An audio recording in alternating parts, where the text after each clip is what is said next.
নমস্কার। আমরা পুজোতে ভোগ নিবেদন দিই ভগবানের উদ্দেশ্যে, অর্থাৎ সুন্দর করে ভাত রান্না করে ভগবানের সামনে আমরা উৎসর্গ করি, ভগবানকে নিবেদন করি। আমরা অনেকেই জানি না এই ভাত কেন দিই। আজকে এই ভিডিওটি শুনুন, অবশ্যই বুঝতে পারবেন। এই ভাতকে কি বলে জানেন? ভাতকে অক্ষত বলা হয়। অক্ষত মানে কি জানেন? অক্ষত মানে হলো অখণ্ড।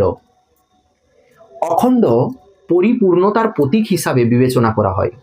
অর্থাৎ এই অক্ষতকে পরিপূর্ণতার প্রতীক হিসাবে কিন্তু বিবেচনা করা হয়।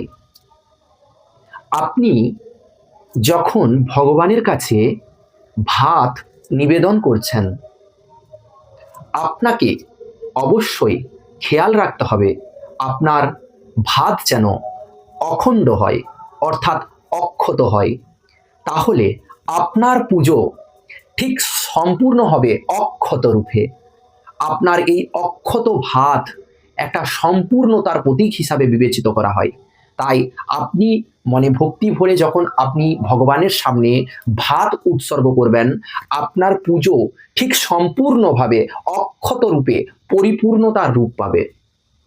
অবশ্যই আপনাকে খেয়াল রাখতে হবে আপনি যেই চাল নিয়ে ভাত করছেন সেই চাল যেন শুদ্ধ হয়। আর আমরা তো সকলেই জানি যে ভাতের রং কিন্তু সাদা। সাদা মানে হলো শান্তির প্রতীক।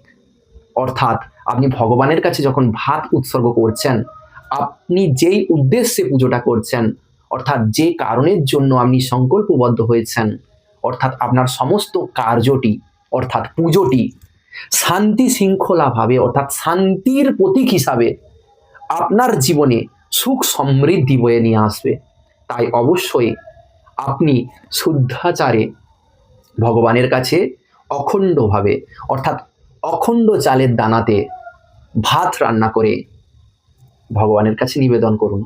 আপনার পুজো ঠিক অক্ষত রূপেই অখণ্ড রূপে সম্পূর্ণ হবে।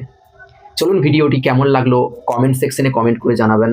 আপনার জীবনে কি সমস্যা আছে, কি জটিলতা আছে, কমেন্ট সেকশনে কমেন্ট করে জানাবেন। আর যদি আমার এই ভিডিওটি পেয়ে আপনি বিন্দুমাত্র উপকার পান, তবে অবশ্যই প্রত্যেকের কাছে শেয়ার করে দেবেন। আমার সাথে বলুন, রাধে রাধে।